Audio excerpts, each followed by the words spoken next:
Bismillahirrahmanirrahim. Alhamdulillahirabbil alamin. Wassalatu wassalamu ala sayyidil mursalin wa ala alihi wa sahbihi ajmain. Amma ba'd. Qala al-musannifu rahimahullah ta'ala wa nafa'na bihi wa bi ulumihi fit dharaini amin. Babul fa'ili utawi iki iku bab nerangake fa'il.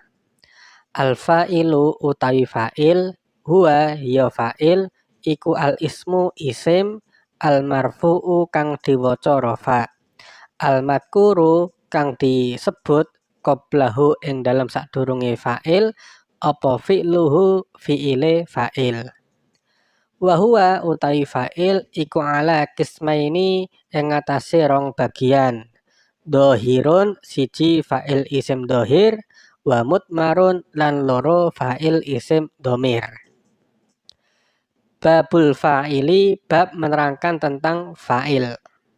Al-fa'ilu adapun fa'il huwa yaitu al-ismu isim al-marfu'u yang dibaca rafa, al-madkuru yang disebutkan qablahu sebelumnya fa'il, apa fi'luhu fi'ilnya fa'il. Wahua adapun fa'il ala qismaini terbagi menjadi dua bagian atau dua macam. Dohirun yang pertama adalah fa'il isim dohir, wa mutmarun dan yang kedua adalah fa'il isim domir. Baik sahabat, pada video kali ini kita sudah memasuki bab yang baru lagi, yaitu bab tentang fa'il. Fa'il ini kalau dalam bahasa Indonesia kita mengenal sebagai subjek atau pelaku dari sebuah perbuatan atau sebuah pekerjaan. Jadi pengertiannya, fa'il ini adalah isim yang dibaca rafa yang disebutkan terlebih dahulu fi'ilnya. Contohnya, ja'a zaidun, Zaid telah datang. Jadi lafadz Zaid ini kan isim dan dia dibaca rafa. Sebelumnya disebutkan ja'a, yaitu fi'ilnya. Jadi ja'a ini fi'ilnya, kemudian setelah ja'a ada fa'ilnya, yaitu isim yang dibaca rafa. Jadi Zaid ini adalah fa'il. Nah, fa'il ini adalah subjek atau pelaku, sedangkan fi'il adalah kata kerja. Jadi ja'a telah datang. Siapa yang telah datang? Pelakunya adalah Zaidun, Zaid. Seperti itu. Kemudian fa'il ini terbagi menjadi dua macam, yaitu fa'il isim dohir dan yang kedua adalah fa'il isim domir. Lalu perbedaan di antara keduanya adalah yang pertama, fa'il isim dohir itu menyebutkan secara jelas subjek atau pelakunya. Jadi seperti yang di atas tadi, Zaidun. Ini kan disebutkan secara jelas bahwa yang telah datang itu adalah Zaid. Jadi ini adalah salah satu contoh daripada fa'il isim dohir karena disebutkan jelas subjek atau pelakunya. Sedangkan fa'il isim domir itu menyebutkan subjek atau pelakunya dengan menggunakan kata ganti. Kita ambil contoh dalam bahasa Indonesia. Misalnya kita mengatakan Zaid telah pergi. Nah, kata kerjanya adalah kata pergi ini. Lalu siapa subjeknya atau pelakunya? Maka bisa kita ketahui dari kalimat ini bahwasanya pelakunya adalah Zaid. Jadi yang pergi adalah Zaid. Nah, ini kalau dalam bahasa Arab disebut sebagai fa'il isim dohir karena disebutkan secara jelas pelakunya adalah Zaid. Beda kalau orang mengatakan kalimat ini menggunakan kata ganti menjadi dia telah pergi. Jadi dia ini sebagai pengganti daripada Zaid. Nah, dia ini kan adalah kata ganti dari Zaid.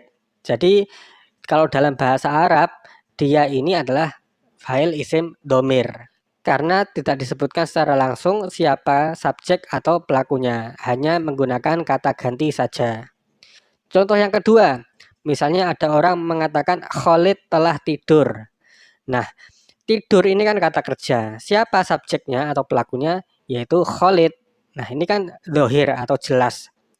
Maka ini kalau dalam bahasa Arab disebut sebagai fa'il isim dohir.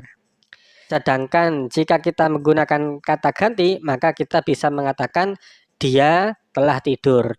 Dia ini adalah kata ganti untuk Khalid. Nah, lafadz dia ini itu kalau dalam bahasa Arab disebut sebagai fa'il isim domir. Jadi kurang lebih perbedaannya adalah seperti itu. Kalau dohir itu subjek atau pelakunya jelas, sedangkan kalau domir itu subjek atau pelakunya menggunakan kata ganti. Faddohiru mongko utawi fa'il isim dohir iku nahwu qaulika sepadane pengucap sira koma zaidun, yaiku ucapan koma zaidun. Wa yakumu zaidun lan ucapan yakumu zaidun. Wa qoma az-zaidani lan ucapan qoma az-zaidani. Wa yakumu az-zaidani lan ucapan yakumu az-zaidani. Wa qoma az-zaiduna lan ucapan qoma az-zaiduna. Wa yakumu az-zaiduna lan ucapan yakumu az-zaiduna. Wa qoma ar-rijalu lan ucapan qoma ar-rijalu. Wa yakumu ar-rijalu lan ucapan yakumur rijalu. Wa qamat hindun lan ucapan qamat hindun. Wa takumu hindun lan ucapan takumu hindun. Wa qamat al-hindani lan ucapan qamat al-hindani. Wa takumu al-hindani lan ucapan takumu al-hindani. Wa qamat al-hindatu lan ucapan qamat al-hindatu. Wa taqumu al-hindatu lan ucapan taqumu al-hindatu. Wa qamat al-hunudu lan ucapan qamat al-hunudu. Wa taqumu al-hunudu lan ucapan taqumu al-hunudu. Wa qama akhuka lan ucapan qama akhuka. Wa yaqumu akhuka lan ucapan yaqumu akhuka. Wa qama hulami lan ucapan qama hulami. Wa yaqumu hulami lan ucapan yaqumu hulami. Wa ma lan kalimat-kalimat asbaha kang nyerupani apa ma zalika ing mengkono-mengkono lafat. Faddohiru maka adapun fa'il isim dohir itu nahwu qaulika semisal ucapan engkau koma zaidun yaitu lafat koma zaidun dan seterusnya. Langsung saja kita ke penjelasannya. Baik sahabat, jadi tadi sebelumnya kita sudah mengetahui bahwasanya fa'il itu ada dua macam. Yang pertama adalah fa'il isim dohir dan yang kedua fa'il isim domir. Sekarang kita langsung membahas contoh-contoh daripada fa'il isim dohir. Jadi tadi disebutkan di dalam kitab Jurumiyah beberapa contoh fa'il isim dohir. Yang pertama adalah koma zaidun. Koma telah berdiri, siapa zaidun? Zaid. Ini kan disebutkan secara jelas subjeknya atau pelakunya. Jadi ini termasuk fa'il isim dohir. Ini kalau fi'il madi. Kalau yang di sini fi'il mudhari, yakumu zaidun. Yakumu sedang atau akan berdiri, siapa zaidun? Zaid. Ini juga sama, pelakunya atau subjeknya disebutkan secara jelas. Contoh yang kedua, koma az-zaidani. Koma telah berdiri, siapa az-zaidani? Dua orang yang bernama Zaid. Ini juga disebutkan secara jelas. Yakumu az-zaidani. Yakumu sedang atau akan berdiri, siapa az-zaidani? Dua orang Zaid. Ini juga sama, disebutkan fa'ilnya secara jelas. Jadi sampai ke bawah semuanya, ini fa'ilnya disebutkan secara jelas. Koma az-zaiduna, koma ar-rijalu, komat hindun, komat al-hindani, komat al-hindatu, komat al-hunudu, koma akhuka, koma gulami. Jadi semuanya ini failnya disebutkan secara jelas. Kemudian kenapa kok ini komas ada taknya sedangkan yang di atas ini tidak ada?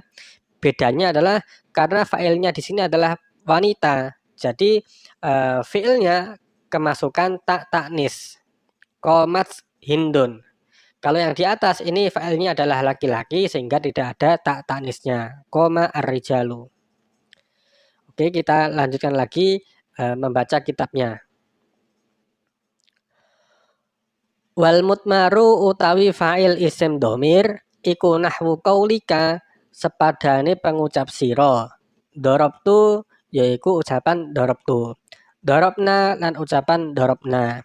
Dorobta lan ucapan dorobta. Dorobti lan ucapan dorobti. Dorobtuma lan ucapan dorobtuma. Dorobtum lan ucapan dorobtum. Dorobtunna lan ucapan dorobtunna. Doroba lan ucapan doroba. Dorobats lan ucapan dorobats. Doroba lan ucapan doroba. Dorobu lan ucapan dorobu. Dorobna lan ucapan dorobna. Wal mutmaru adapun fa'il isim domir itu nahwu qaulika semisal ucapan engkau yaitu ucapan dorobtu, dorobna, dorobta, dorobti, dorobtuma, dorobtum, dorobtunna, doroba, dorobat, doroba, dorobu, dorobna. Sekarang kita membahas fa'il yang kedua yaitu fa'il isim domir. Nah, fa'il isim domir sendiri itu ada dua macam, yaitu yang pertama adalah domir muttasil atau yang nyambung, dan yang kedua adalah domir munfasil atau yang terpisah. Jadi perbedaannya adalah kalau muttasil itu menyambung dengan fi'il atau dengan kata kerjanya. Sedangkan kalau munfasil itu terpisah dengan fi'ilnya. Untuk lebih memudahkannya, kita ambil contoh dalam bahasa Indonesia. Misalnya ada kata kupukul. Nah, pelakunya atau subjeknya itu kan nyambung dengan kata kerjanya. Kata kerjanya adalah lafadz pukul. Sedangkan subjeknya atau pelakunya adalah kata ku ini. Dan ini disambung menjadi satu. Jadi kalau dalam bahasa Arab ini bisa dikatakan sebagai domir muttasil karena menyambung dengan kata kerjanya. Sedangkan kalau dipisah menjadi aku pukul. Dan kalau aku ini dalam bahasa Arab itu disebut sebagai domir munfasil karena terpisah dengan kata kerjanya. Ini kan terpisah. Contohnya lagi, ku lempar. Kata kerjanya adalah lempar. Dan subjeknya adalah kataku ini. Namun ini disambung sehingga kalau dalam bahasa Arab ini dikatakan sebagai domir muttasil. Kalau dipisah menjadi aku lempar. Maka ini kalau dalam bahasa Arab disebut sebagai domir munfasil karena terpisah dengan kata kerjanya. Contoh yang ketiga, ku potong. Kalau dipisah menjadi aku potong. Jadi kira-kira seperti itu gambarannya antara domir mutasil yang nyambung seperti ini dan domir munfasil yang terpisah. Selanjutnya, terkadang domir mutasil disebut juga dengan istilah domir mustatir. Jadi yang mutasil ini, yang nyambung ini, itu kadang disebut juga dengan domir mustatir yang tersembunyi. Karena ini kan tidak nampak, seakan-akan satu kalimat. Beda kalau munfasil yang terpisah. Jadi yang terpisah ini atau yang munfasil itu disebut juga dengan istilah domir baris atau tampak. Kalau yang di sini kan domirnya nampak, aku potong. Karena ini terlihat ada dua kata. Sedangkan yang di sini terlihat seakan-akan cuma satu kata, jadi tersembunyi. Jadi kurang lebih gambarannya adalah seperti itu. Langsung saja kita ke contohnya yang disebutkan di dalam kitab Jurumiyah yang tadi. Jadi domir mutasil atau domir mustatir contohnya adalah doroba. Doroba ini menyimpan domir huwa. Karena doroba maknanya adalah dia laki-laki telah memukul. Kemudian yang kedua, doroba. Ini menyimpan domir huma. Karena artinya adalah dua orang laki-laki telah memukul. Kemudian dorobu. Artinya mereka laki-laki telah memukul. Kemudian dorobat. Artinya dia perempuan telah memukul. Lalu dorobata. Artinya dia dua orang perempuan telah memukul. Lalu dorobna, mereka perempuan telah memukul. Kemudian dorobata, kamu laki-laki telah memukul. Lalu dorobtuma, kamu dua orang laki-laki telah memukul. Dorobtum, kalian laki-laki telah memukul. Lalu dorobti, kamu perempuan telah memukul. Lalu darabtuma, kamu dua orang perempuan telah memukul. Lalu darabtunna, kalian perempuan telah memukul. Kemudian darabtu, saya telah memukul. Dan yang terakhir darabna, kami atau kita telah memukul. Jadi di sini ini semua domainnya ini kan nyambung. Seakan-akan ini satu kalimat. Maka dari itu disebut sebagai domir muttasil, domir yang nyambung, atau mustatir yang tersimpan atau tersembunyi. Sedangkan yang kedua adalah domir munfasil yang terpisah atau domir baris yang nampak. Itu adalah huwa, huma, hum, hiya, huma, hunna, anta, antuma, antum, anti, antuma, antunna, ana, nahnu. Jadi yang ini adalah domir yang nampak. Jadi kesimpulannya di bawah ini adalah skema dari apa yang telah kita bahas tadi. Intinya fa'il ini terbagi menjadi dua macam. Yang pertama adalah fa'il isim dhohir. Yang kedua fa'il isim domir. Fa'il isim dhohir ini maksudnya adalah yang subjek atau pelakunya disebutkan secara jelas. Contohnya Ja'a Ahmadu. Jadi yang telah datang itu siapa? Ahmad, karena jelas. Kemudian yang domir ini adalah yang menggunakan kata ganti. Selanjutnya kata ganti itu ada kalanya mutasil, nyambung, ada kalanya munfasil, terpisah. Kalau yang munfasil itu adalah huwa, artinya dia laki-laki, satu orang. Contohnya lagi huma, artinya dia laki-laki dua orang. Contohnya lagi hum, artinya dia atau mereka laki-laki. Ini yang munfasil. Sedangkan yang mutasil contohnya doroba. Doroba ini artinya adalah dia telah memukul. Jadi di dalamnya ini mengandung domir huwa. Contohnya yang kedua doroba, artinya dia dua orang laki-laki telah memukul. Dan contoh yang ketiga adalah dorobu, artinya mereka banyak orang laki-laki telah memukul. Jadi ini adalah kesimpulan dari apa yang telah kita bahas. Semoga video ini bisa bermanfaat, dan apabila sahabat ada pertanyaan atau yang lainnya silakan tuliskan di kolom komentar. Demikian, wallahul muwaffiq ila aqwamit thoriq. Wassalamualaikum warahmatullahi wabarakatuh.